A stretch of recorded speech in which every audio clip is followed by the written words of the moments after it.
Hey everybody, welcome to the first Adobe Live Community Vodcast. I'm your host, Emily Poulin, and with me today, an amazing guest host, Andrew Hochradel, and our Hi. special guest, Carra Sykes. We are going to dive, Cara, into your career and everything that got you to where you are today, hear all the stories in between, but first, chat, we want to say hi to you. We're super glad that you're here with us on YouTube and Behance.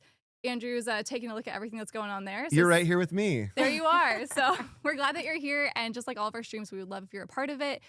So feel free to drop any questions that you have for any of us and for Cara about her amazing journey. So a little intro. Cara, you are an amazing designer, creative, illustrator, and a lot of things in between. But what's like the 10,000 foot picture of your career and what you do today? Oh gosh. Well, do we have about 6 hours? I'm Yes. just kidding. Let's see. I have been drawing and creating ever since I was little, since I could hold any writing utensil. So it's been in my blood.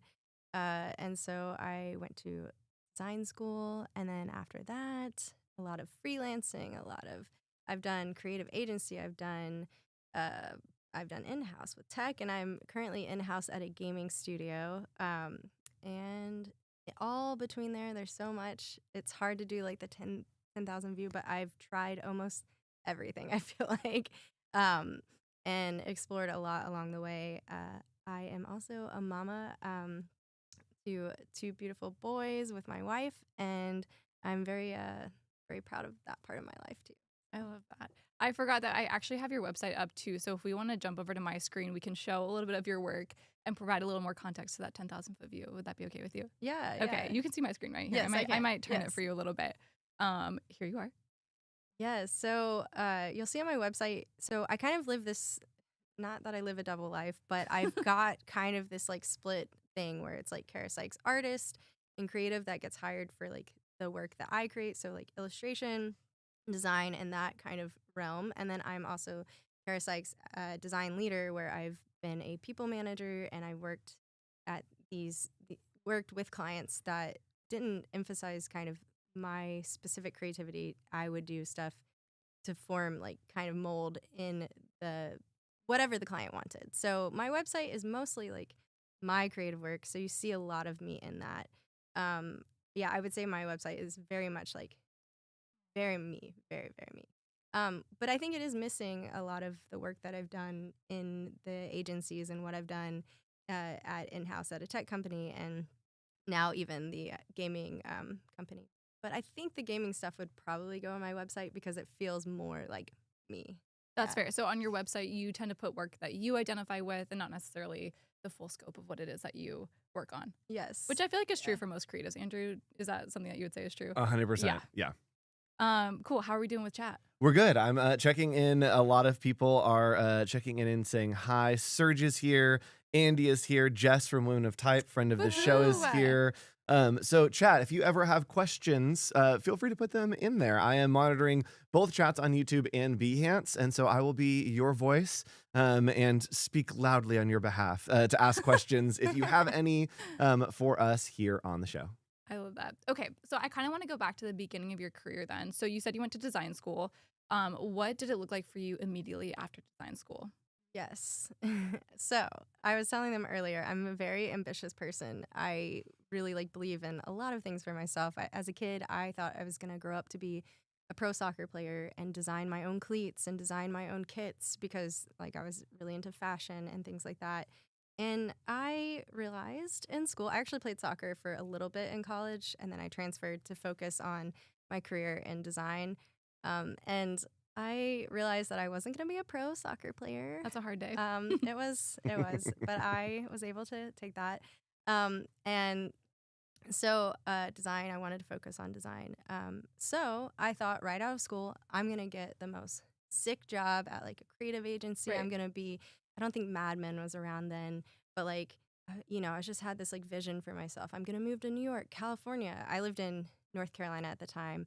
I'm going to make it big. Yeah. Everyone's going to want to hire me. And it's not ego. Maybe it sounds like ego, but I just was really excited, and I believed in a lot for myself. But I graduated. I moved home. Okay. My parents were very gracious. They let me come home. I didn't have a job. I applied places. This was in 2012. It's kind of like crickets. So at the time, I was like, okay, well, I've got to be doing something creative. So let me try this thing called freelancing, which also was kind of awful because I didn't know what to do. There weren't a lot of resources out there. Um, and I felt very lonely. And I thankfully had made connections in some of the work I had done, some previous internships and things like that. So I got small work, but nothing to like pay my way out of living with my parents. So then, That was dramatic. then I fell in love with my now wife, Aw. and she lived in Texas, and I was like, well, I'm gonna move to Texas. Just 6 months into the relationship, I'm like, I'm moving to Texas, but I've got to get a job, and so was I really needed to get a job to get out. And I started applying. I actually went to Austin, Texas, and I brought leave behinds. I don't think anyone does that anymore, but I made this little package filled with postcards that I was going to leave behind at creative agencies in order Cool. to be like, hey, hire me. Like, I would love to work with you. I went to Austin, ended up only going to one agency. I was so nervous. I printed my resume back then. You printed your resume, but I printed on 11 by 17 somehow, and I was like, Scroll. "This is ridiculous." Then I had to go back and print it by 8.5 by 11.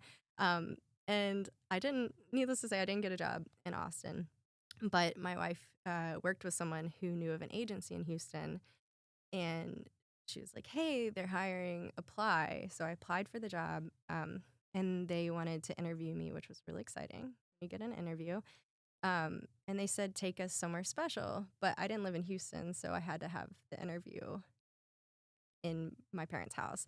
And so at the time, I was like, let's do this. Let's like make my parents' office, look like Space Command kind of thing, like that I was going to be in space while they're talking from Houston, because I was thinking, oh, this is clever. Like Houston, we have a problem. Yeah. Wait, I love that. Wait, sorry, real quick. So they asked you during the interview to take them somewhere special. Is that what you're saying? Before the interview, they okay. said that what they normally do is take us to your favorite restaurant in Houston if you live in Houston. But because And you would go in person together. Yeah, okay. But because I wasn't in Houston, You got creative. I got creative. I Okay. thought, let's do this. And I'm very much, my whole life, I've been imagination. Like, imagination is so important to me. It like comes and goes, and I think that's like a very big core part of who I am and the work I create.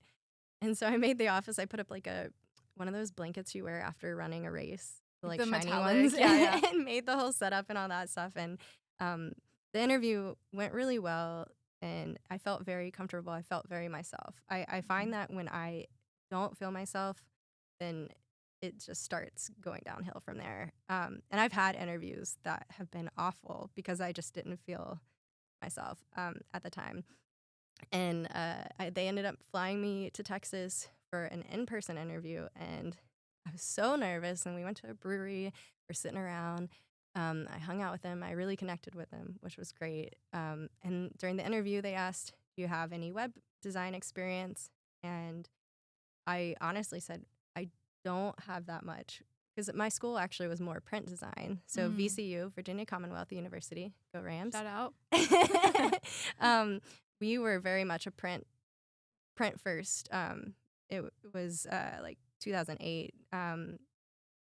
People weren't doing as much web at the time. And I say at the time like I'm so old. I'm not that old. Decades ago. But yeah, so I told them, no, but I'm willing to learn, and that's the kind of person I am. And they took a chance on me and offered me the job, which was really cool. The creative agency, we didn't do that many websites, but it was a part of the job. So So yeah, they had to figure it out just in case. Can you? You said it's important to feel like you have a good connection with the person, or feel like you're yourself with them. Do you find that that's a through line through interviews, or even just taking on freelance work of, hey, if this doesn't feel like a right fit, I'm going to turn this down? Or do you, how do you typically approach that? yeah, I have turned down a few jobs. There was a time, especially when COVID started, I didn't say no to anything, because we had lost work some 2 or 3 big jobs at South by Southwest because that was one of the first things canceled. And so I was freaking out. I was shaking in my boots. I said, I gotta get money so that we can, pay for our house that we live in and all these things. So I took on everything that year, which isn't normal for me now, which I'm very grateful that I have the opportunity to not take on certain things. But for the most part, a lot of my work has been really connected to who I am. And I'd say more now. I look back at earlier in my career and I did so much design work that I was just like, oh God, just get through this project. Ugh. And that's why it's not in my brain anymore. I I don't totally remember. forgot it. It was never me. It never will be me. Like a lot of that's kind of like, whoop, what was that? Yeah, that's fair. How are we doing with chat? We do have questions from Okay, chat. great. Hold on. All right. Let's jump over. So we have some questions from chat. Apurva PR says, it sounds like living 2 lives is really tough, especially if you are trying to also manage teams.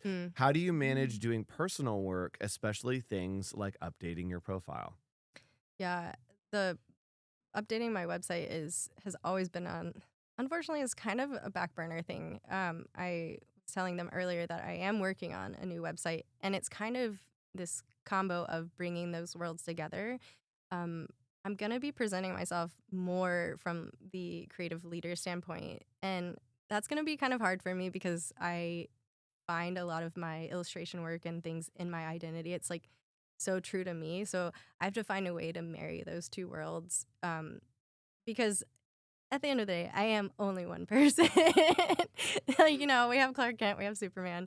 I don't know which one is which for my 2 personality sides. But yeah, leading a team. I think leading a team for me was very much I have to bring like my whole self and kindness to that team. It gets a little weird sometimes in the corporate world, trying to be less polished. I've never felt super polished. I've always felt very much like we're gonna sit down. You'll probably tell me your life story.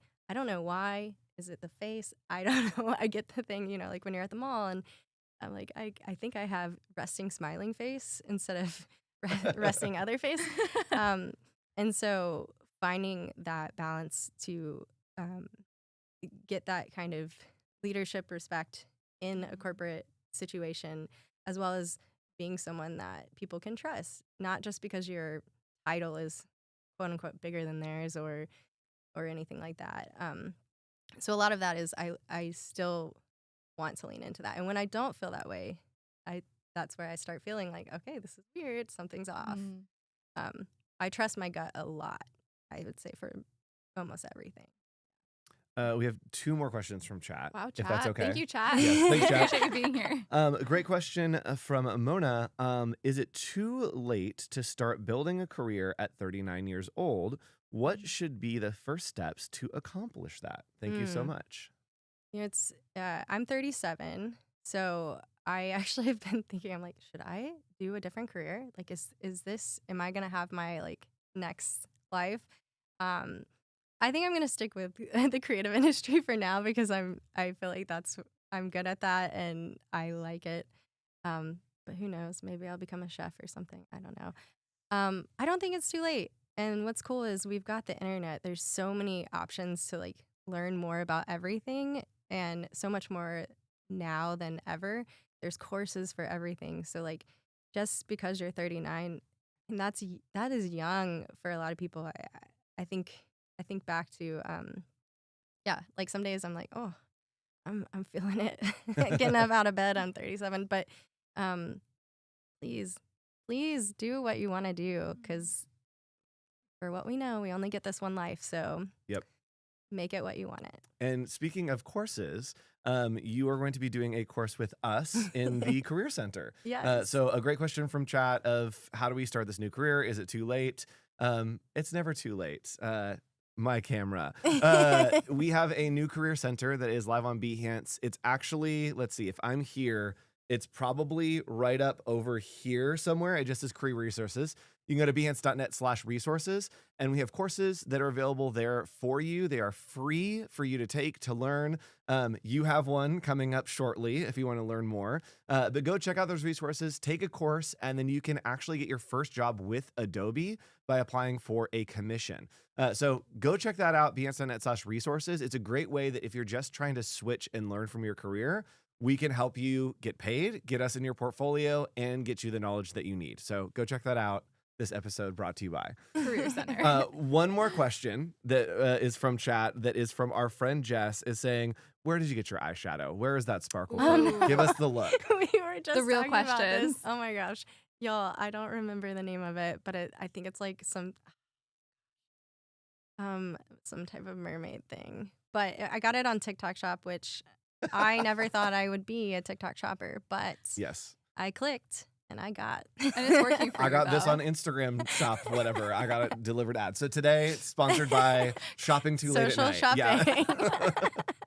Yeah. All right. Back to you, Emily. What's our next Yes. question? Okay. So I've heard you describe yourself as a creative generalist. I'd love to hear more about how you identify with that and also how you feel about niching down or kind of keeping that creative generality. Yeah. So to get vulnerable, no.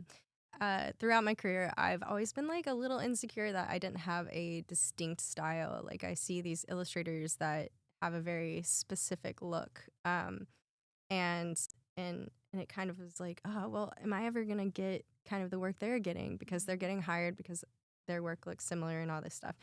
But then I recently read about generalist, and then there's another word. Don't quote me on this. It's like polymath, and it's like about. It's kind of similar to generalist, but it's about a little more focused than generalist.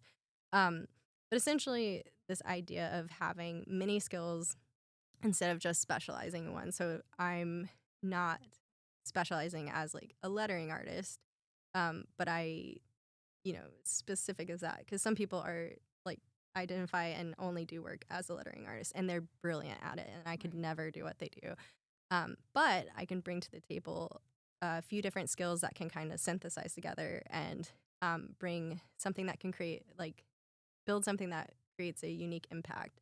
So I have so many hobbies. I explore. I love trying everything. And I think for so long, I thought that was a weakness, that I wasn't specific to anything. But then I'm finding now that it's a strength that I can bring to the creative industry.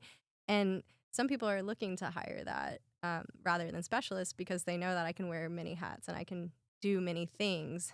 I have to prove that I can do them well, but and that kind of aligns with just who I am. I love learning how things are made. I'm a big watcher of Adobe Live. I love the Adobe Live community. I love watching how people do things and how I can take that and do it on my own and my own way.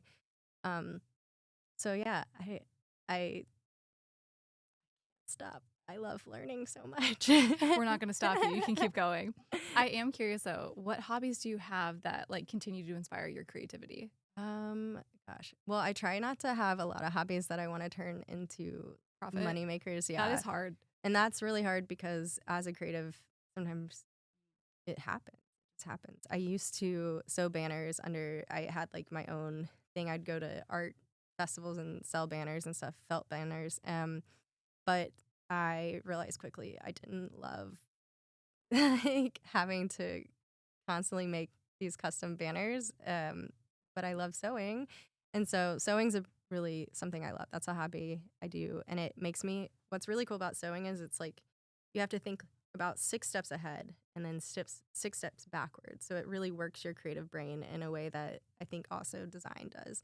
So I'm able to do that without feeling like I'm going to make money from it. Maybe one day, who knows? Maybe I'll be a fashion designer in my next career when I turn 39. Yeah.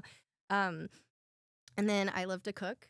Okay. I can not bake at all because that takes no improvise. You can't you can't improvise. It's a in science, cooking. right? Yes. It's not an art, is what I hear. And you can't improvise in baking, but you can in cooking. Yeah. And I like to experiment with cooking. But creatively, draw. I love to draw.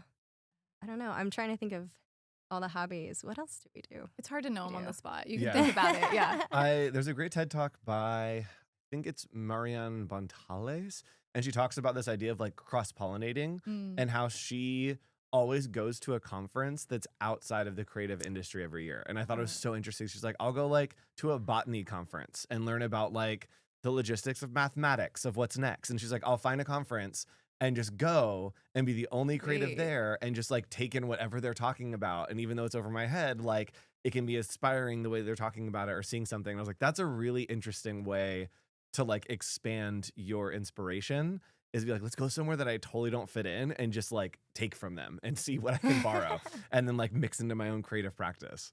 It's cool. That's interesting. I feel that way kind of about different creative fields, right? You're like, oh, this one's more, food and beverage, and this one's like beauty. And how can I, bring this knowledge to that industry? But going fully outside the industry is brilliant.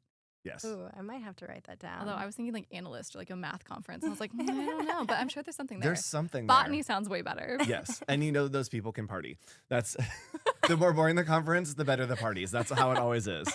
How's chat doing? Do we have any questions? Chat is doing good. We have a question. Best barbecue in Texas has come in. Any recommendations for barbecue? There's Truth Barbecue. It's actually started in Brenham where I live. And now they have one in Houston, but I have never tried their barbecue because I don't eat red meat. So I know the joke was when we left Houston, we actually moved to a small town between Houston and Austin, and we had become vegetarians. And now since then, I know I'm telling you all my whole thing, but now we eat chicken and stuff. But yeah, apparently that barbecue is really good. Their mac and cheese is good too. I've had that. But yeah. We are one and the same. I say California is wasted on me because I don't like being in the sun and don't eat red meat, and in Texas. So we can do a little trade. I'll have some barbecue and you can go to the beach. Okay. So one more question from chat is, do you feel like you've had a big break in the industry? Is there a project that you feel really propelled you? I like this question. Yeah.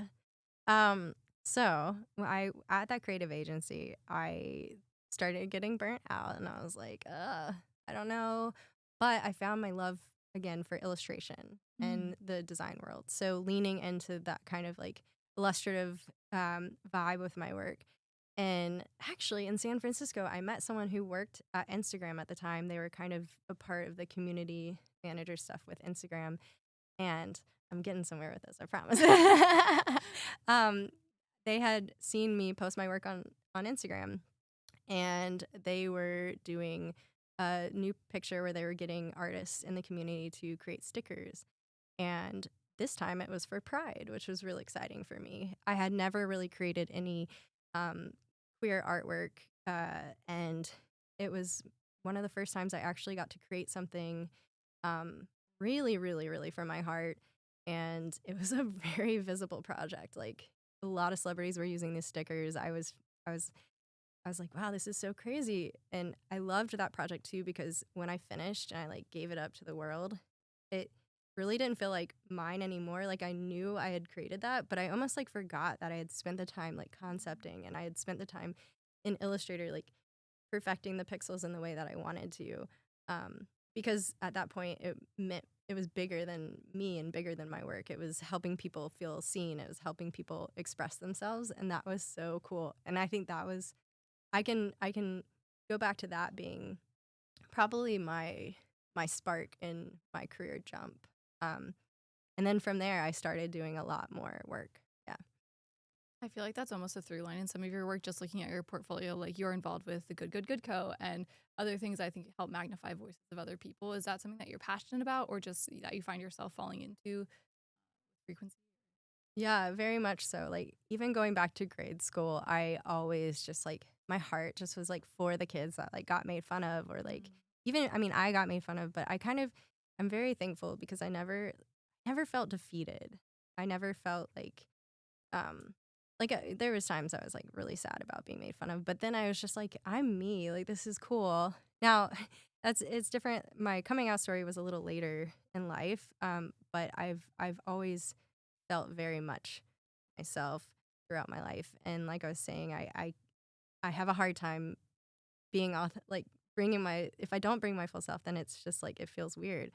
And I worked for a good newspaper which is put on by Good Co. Um, and I worked for them for 3 years as a contract. So it was like retainer work. So every month I worked on it. And then when I got my full-time job at a tech company, I found that I didn't have time to do a lot of freelance that was that big. And that was work on the newspaper was such a rush because we would do it in one weekend. Like Oh my gosh. I would get all of the writing from the team that wrote, and then I would work on it. And editorial design is fantastic if you're learning to work under time constraints and also just like learning to tell a story through an image. You are forced to just kind of run into it. And so then I actually stopped doing the Good newspaper, and then actually this beginning of this year I came back on as the art director. So that's one of my contract jobs that I do, and I've come with a whole new perspective, and it's really cool because I feel more I was able to take that time off, so I am coming with a new vision of trying to build out the text in like in a more illustrative way, like make the text kind of move. I used to do it a lot more like in line and have the illustrations, but now I'm like trying to get it to interact more, and I'm exploring in different ways. So cool. Actually, if we want to jump to my screen, I don't know if we can do that right now. This looks like an older issue, I'm assuming, right? I don't know what issue they're on now. But this is what the Good newspaper looks like and your wonderful illustration work. I think that's a really unique opportunity that you get to go back and revisit with the same client and the same project format for the most part, and redo that. Was that exciting for you? Or in some ways, was that daunting to be like, okay, like I need to bring a fresh perspective and not fall back into like how I did it before? Or was it, totally fine? It was exciting and also a little bit daunting too, Yeah. because I didn't want to just oh, it's so fun seeing this because I feel like I haven't looked at this page in so long. We're working on issue 75. Oh my gosh. Wow. I don't know which That was one that was. 6. Oh yeah. So just a few from now. Yeah. It's been a while. And yeah, I think it's also, I think now I'm even being more technical with the color because I understand how the like CMYK works with the way it prints onto the paper, and kind of developing a color palette that I can pull from. I also, now that I have like I'm taking care of kids and stuff too, and not just myself, because at the time I was pretty much there was no kids in my life, so I did have a lot more time. So I'm having to figure out how to time manage and also be able to give my all to what I'm working on. But it's awesome for me because I love exploring different styles. And so I don't stick to just one style throughout the whole paper. I literally try everything. I'll look at people's work and I'm like, oh, that's fun. I would never do that for client work, but for the Good newspaper, why don't I try their style out, or try something that I've wanted to try? So, and you were talking earlier about like raising people's voices and stuff too. It's been really encouraging to read the paper as I'm designing, because I'm finding hope when there's a lot of despair in the world. And I think it's like so nice to be working on something that I feel matters and hopefully brings hope to other people. Yeah, and for those of you who don't know, do you want to give a little like blurb about what the what the Good newspaper, why the Good Co is? There's a lot of good going on. Oh Yeah, gosh, so good. oh gosh, they had us feel. I don't know. I'm really bad unless the words are in front of me. But it's essentially it's a newspaper that's actionable good news. So it's not just like comfy good news. It's like, okay, this is how we can make actionable changes in the world, and this is how we can inspire people. And they have a thing in there called the Good Bar, and it does like good, better, best. So it's like, here are the good things you can do to make a change. Here are the better things, and here's the best thing. And it's really awesome because it's, getting you off of your computer, getting you off of your phone. You're holding a paper, you're smelling the ink, you're reading these inspiring stories, and you're feeling like you also can make a difference in the world. And so it's a monthly print, and it used to be that we would have no theme to the paper. But then while I was there, we switched it to having thematic issues. So every month it's a different theme. And we just did one on, now I can't remember, but Pop quiz. I know, and I'm like, what was it? Because we're working on the other one, and I can't say what the next one is. But we had a sports one, and we've had like fashion, and we've had Pride issue. Actually, one of my favorite covers was the Pride issue I did a few years ago. I think I have on my website, I actually have I'm all, on it's it. like all the covers. Oh, that one. That's it right there. All right, if we could go back to my screen whenever we're ready. Wow. I I, used to subscribe. So this is like a small or a full circle moment. I used to subscribe to the Good Newspaper when it first came out. And so I knew your work before I even knew you, which is that's cool. so cool. Yeah. Um, that's the other thing. The covers, like, so I've done like 30 So something cool. there, and I haven't put any of my new work because, as we were talking earlier, working on your portfolio is hard. The last thing anyone updates, I feel like, is the portfolio. Uh-huh. We do have a couple questions from chat. First of all, shout out Chutzpah Design is in the chat. Hi, Aw, friends of the show. hi. And they have brought up a great point, saying editorial work leaves so much room for play, and being able to dabble in different styles is so fun. Question for you: is there a style that you haven't yet explored that's like on a back burner that you're waiting to explore within an illustration? Ooh. Okay, so I'm like really insecure about portraits and stuff. They're really hard. Likeness, like I have this obsession that it has to look just like the person. So like portrait work, every issue I have to illustrate like 3 helpers that are helping in the world of whatever the theme is. And so I would love to go back to my like traditional art roots and do a more realistic looking portrait. Um, that might be a style that I haven't done, but I do feel like I've explored almost every That's style that cool. I've tried thinking of. Um, but maybe I haven't. I don't know. I tend to, in most of my work, strip things back and make it very simple. So I admire people who are very complex with their line work and very complex with the layers and all that, which I think I explore in Good Newspaper a lot more than in my client work. Um, so anything that's a little more complex, I like to dabble. But the time constraint is what Yes. I'm just Have you ever seen Nathan Yoder's work? He Oh runs Yonder yes, Studio. yes. Nathan Yoder, chat, if you haven't, Nathan Yoder is like one of the most insane illustrators I've ever seen. The images he put, I'm like, tiny- yes, I'm like, how in the tiny- world is a human making that? So go check out Nathan Yoder. We have another question from the chat saying, do you have any tips on getting started in editorial illustration? They're trying to move that work in their direction and want to see if you have any insight into how to land those jobs. Yeah, I mean, I think sometimes the internet's a cool place. It can be kind of not cool too, but honestly, like if you follow editors or start like following people online, I don't know, sometimes it's that like if I follow them, maybe they'll look and see, like they'll like happen to look at my Instagram, or they'll happen to look at whatever you use. So I think following and connecting with people who work in that industry is really helpful. I think, maybe it's luck that they'll look at your page. So make sure you are posting your work. And I think just honestly, reach out to your local newspaper. I mean, start really like close to where you are. I know that might seem kind of like, oh, it's not super exciting in this town that I live in. But maybe you can start doing some editorial work more at a local level and then have that for your portfolio and continue to reach out to people. I'm trying to think. I did some work for Allure magazine and someone else's Teen Vogue. I did a project with Teen Vogue, all digital. So none of that got in print, which is a bummer because I was obsessed with Teen Vogue as a kid.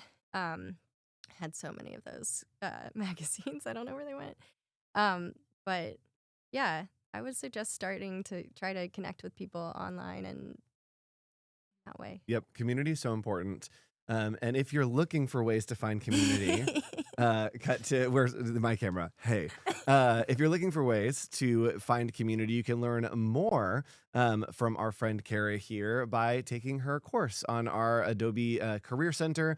It will be coming out in just a few weeks, so check back in with that. We have a whole section that's all about community, finding your community, and that is just behance.net/resources. If you want to like take another course, get started, there is one coming from Cara. We're actually doing it right after this, and so it'll be here in just a couple weeks. We'll keep you posted, but go check out the courses that are there. after this stream, or after the stream? Because I think Ryan's up right after us. Yes, that is very true. Yes, But you watch also that. have another one coming out about editorial design very soon here, right? We do. We have another one So with just to plug Kieran. that. Yes, That's Kieran awesome. Lewis. It's probably coming out next Monday if you want to check back in. We publish courses almost every single Monday. And so just check out that Yeah, Career cool. Resource Center.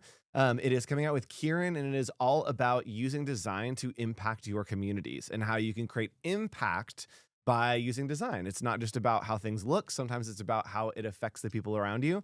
And so that course is currently in editing right now, and then will be hopefully coming out on Monday. Hot off the press. Hot there off it the is. presses.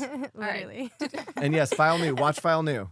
Yeah, stick around. Ryan Selvey will be on after this, but we do have a couple more minutes here to hang out together. Did we have other questions in the chat? I don't want to overlook chat. There have not. Chat's been talking a lot, but questions have kind of been trickling through chat.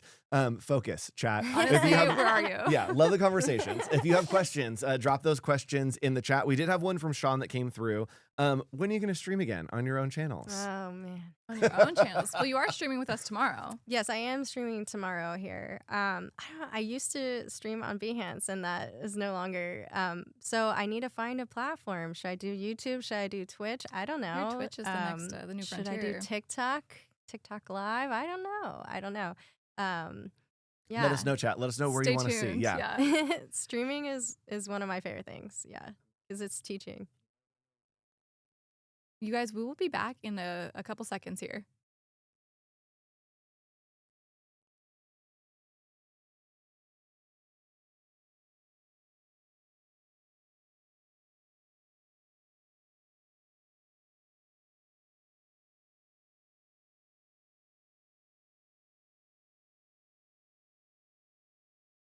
So I open up the drawer and it's just full of snakes. Hey everybody, welcome back. we cut out for a second there. We're going to come back with chat questions. Yes, We but asked you. Yes, go I ahead. would say if you're wondering where am I right now, you are in the middle of the very first Adobe Live Community Vodcast. My name is Emily. With me is Andrew and Cara, and we are just talking about creative careers and everything in between. So also with some jokes on occasion. So Yeah, thank you why for not? that. Yeah. So there are questions that came in. Good job, chat. You behaved and you get a treat, which is the answers to these questions. So the question came in from our friend Steven over at Turf Design Studio. Hey, Steven. It isn't from him. It's actually from one above, but we'll say that You Steven don't asked get credit, this. Steven. Sorry, Steven. Is what do you do when there are dry spells at work? How do you find new work? And this question actually is from Ryan Selvey, but I just read it as Steven. So from both of these people, what do you do when there's dry spells at work? Yeah. So right now I work full time for a D&D tabletop RPG studio. So I'm design director there. I also do a lot of the social media. So Emberglow Gaming, if you want to check that out. So right now my situation is nice because I am I don't have to search for freelance work. But as you all know, I never want to stop working. So I am not in a dry spell right now. But when I am, that's when I start posting work more. Usually when I'm working, I don't have time to post. There's just no time to post. So when there is kind of this lull, I'm like, okay, I guess it's time to show people what I've been working on. And I try to start posting more, and you'll notice on social media, I'll stop posting for a while because life is just so busy. And then if I ever want to get back into things, I kind of start posting. I'm not great for consistency on the socials like they tell you to be. But yeah, I've been really lucky to have had a lot of word of mouth and people finding out about me and connecting with me. So thankfully, in my most recent part of my career, I haven't had a lot of that kind of lull. But I would just suggest post more, share more of your work, share more of yourself. And it should do something, hopefully. Yep. I love seeing friends not update very often and be like, oh, good, you're booked, busted, busy. You've got stuff going on.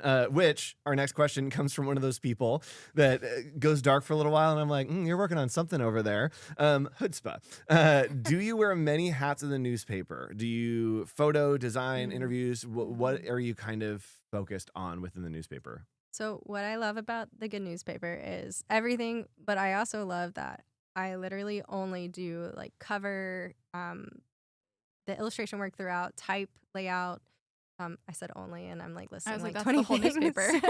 But I don't do any of the interview work. I don't do any of the social. I just do what I know that I'm very, very good at is the illustration work and setting up for print. And it is really like right now I can save it out and I'm not scared at all. Even though we're printing like almost 3,000 copies, Wow. I've gotten it to a T that I can confidently know that when sending to print, it's going to be okay because I've worked on it for so long and it's just so natural for me to like do the math of CMYK and make sure that things aren't going to like bleed through because you have to actually have very technical details on a newspaper, a lot more technical than you realize, I think. And so I love that because it hits my math brain. But yeah, so I don't do any of the interviews or anything like that. It's all just me reading what the writers have written and translating that into imagery. Cool. And so no one's giving you direction, right? Because you are the creative director. So you're just reading the article and you're saying, okay, this is what's going to be. That's cool. So I've thankfully actually now I've gotten some feedback this time around, which I'm really thankful for. We didn't have much time for feedback the first 3 years I was doing it because we were just doing it on a weekend. I literally would stay up till like 2 nights in a row. And it was fine because I didn't have kids at the time, so there weren't many boundaries for me in life and work. And so, yeah, we would do that. But now I get feedback like, I don't know if people are going to understand what this image means. And I really love that because, you know, it's just coming from you, you understand it because you created it. But if an audience is coming in, it really is important to get that test out and make sure that it's not just like, you know, as we've seen from we get all this posts on LinkedIn and stuff about these commercials that are coming out that aren't tasteful and people are freaking out. Like the ones with the like crushed like creativity into like the app and all that stuff. So it's really important to kind of have that feedback. We do have more questions from All chat. right, chat. Thank you for showing up. We appreciate you. Good job, chat. We're proud of you. A question from our friend Brittany. How do you navigate imposter syndrome throughout your creative journey? It sounds like you have been in a lot of places in a lot of different roles and a lot of different things. How have you navigated the imposter syndrome, or do you have that within some of these projects that you're working on? Yeah, I think I touched on it a little bit earlier about seeing other illustrators and designers with a specific style and knowing that they're going to get hired by, you know, these big brands like Nike or Adobe, which thankfully I've done a lot of work with Adobe, which I'm not just saying this because I'm here. Y'all have been one of my favorite clients. Like, I'm not just saying that. But sometimes I'll be like, oh, you know, get a little curmudgeon, even though like I try not to, but when I'm scrolling, I'm like, they got to do that. You know, why can't I? I could do that. And then I'm like, oh my gosh, get over yourself. Like, be proud of them and like support them and know that like your time's coming, your time is happening. It's this kind of thing. So I think the more I'm in my career, the more I embrace, like I said, the kind of work that I create is a little bit more wiggly and all over the place. And that's fine. And then there's these other people that have a very specific style and that works for them. I just get bored. Like I would get bored. So I think thankfully imposter syndrome, even though it tries to creep up on me, I try to be like, get away. You're not here. She doesn't want you. Scram. Okay. Is it true? I went off the edge. Okay.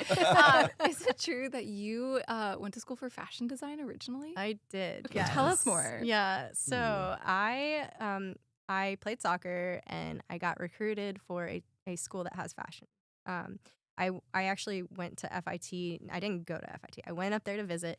I got terrified. I was a little North Carolina girl in New York City. You know, that was a big dream. You know, get out of the South and go up to New York like a lot of people want to do. But that was scary. And I was like, I don't know if I can do this. So when I got offered a soccer, like it was academic scholarship, apparently you can't give soccer scholarships. It was D3, so not Division 1. And so I said, I'm going to be a fashion.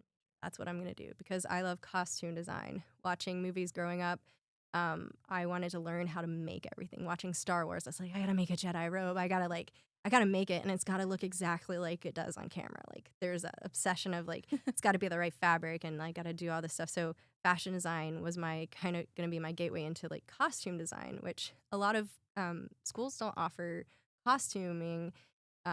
So that was kind of what I did. But I got there and it didn't feel, again, another instance where I didn't feel fully myself. And I had known about graphic design. It wasn't as popular as it is now. It's so popular. No. On trend. It's so on trend. I didn't know about it, but in high school, To Write Love on Our Arms, a nonprofit, was around, and I loved this nonprofit.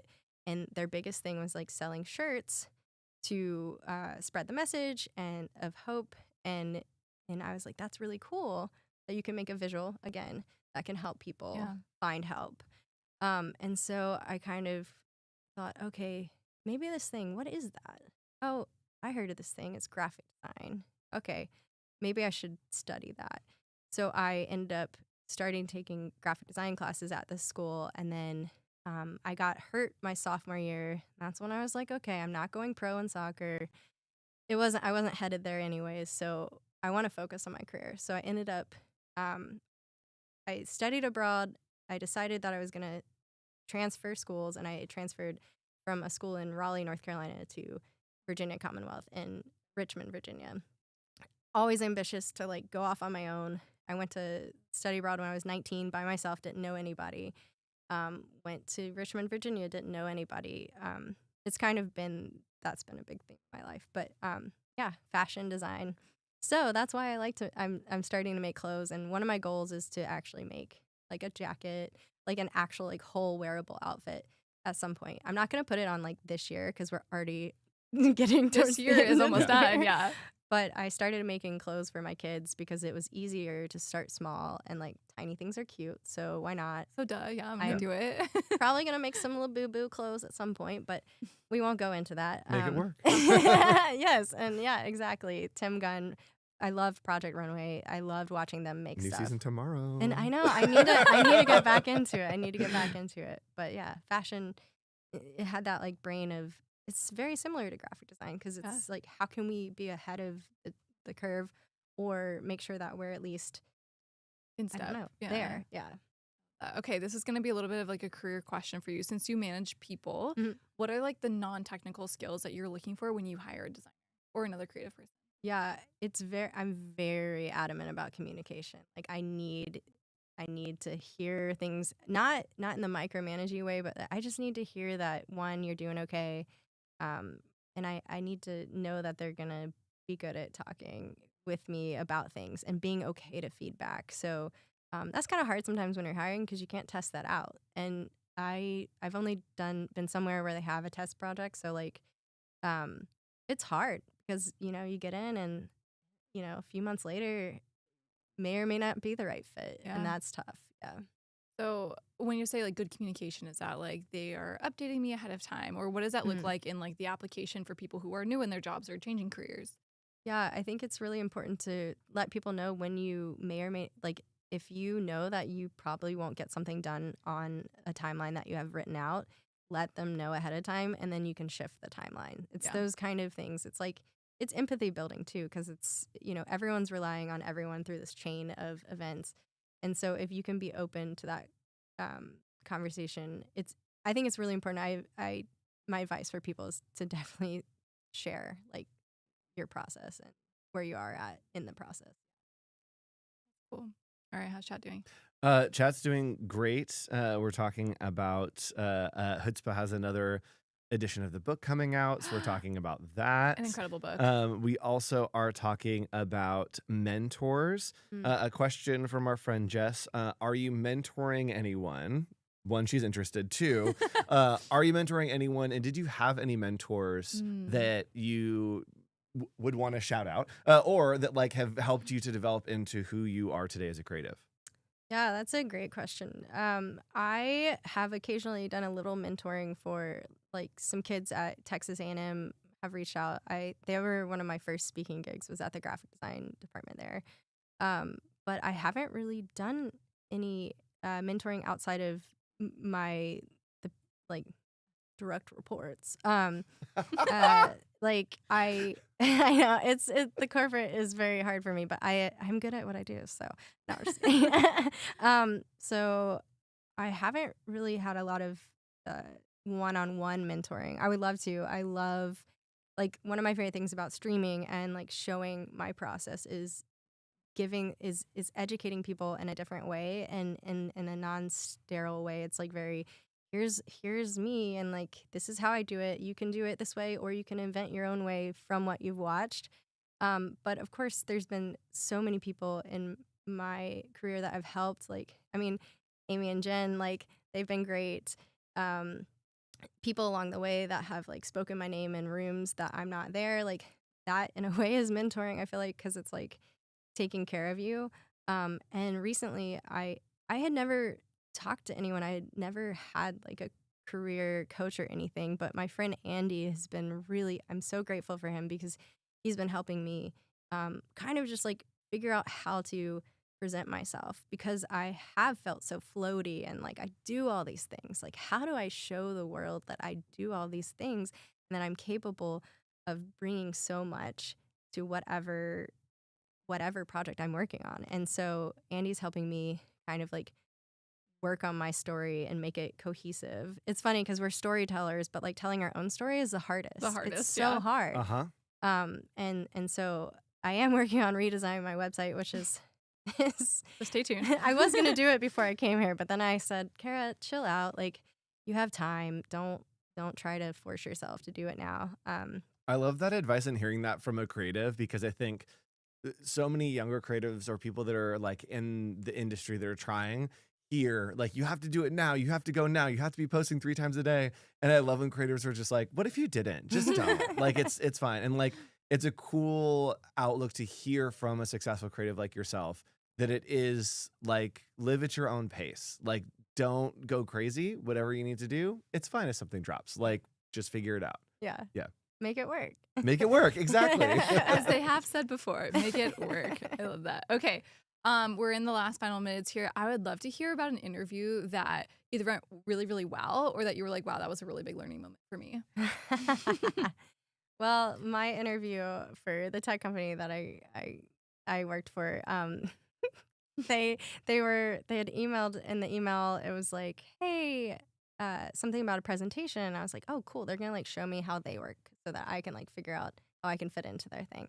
Well, it turns out no, they wanted me to do a presentation. Oh. And during my first interview, I had 3 calls that day. No, I had 4 calls a day. For the same interview? Yeah. Oh my so I had gosh. 4 calls a day. 3 were individual with people that I was going to interview with, and then the last one was going to be the presentation. But I didn't know That you were ready to enjoy. that it was going to be. Yeah, I was like, oh yeah, show me why I want to work there. So my first call was great. I was like, yeah, I want to work there. Like I really love the marketing director. She's awesome.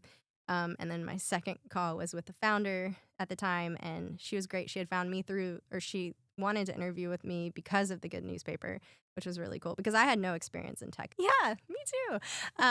And so then I got off the Surprise. call with her. She's amazing. And I get on my call with my friend Catherine, and she wasn't my friend at the time. We just met. I said, hey, so Randy just said something about a presentation. I was like, I just, I know we're on this call, but like, I need to figure out, what to do. And she was like, hey, it's cool. You go put something together. Well, thankfully I had all of my client work had been in decks. Like I'd already done decks. Great, So the whole yeah. thing was like, show us your favorite project that you've worked Easy, on. yeah. And I was like, whew. But that's what happens. Sometimes you read something and you misread it, especially out of nerves or whatever. I've gotten really good at reading emails probably 500 Oh, times. 100%. Yeah. And then especially when I write them too. So that was pretty crazy. I got the job. Woohoo. And I told Woo. them in that interview, I didn't know I was supposed to give a presentation day, but thankfully I'm prepared I love from all that. these client work because I didn't want to fake it.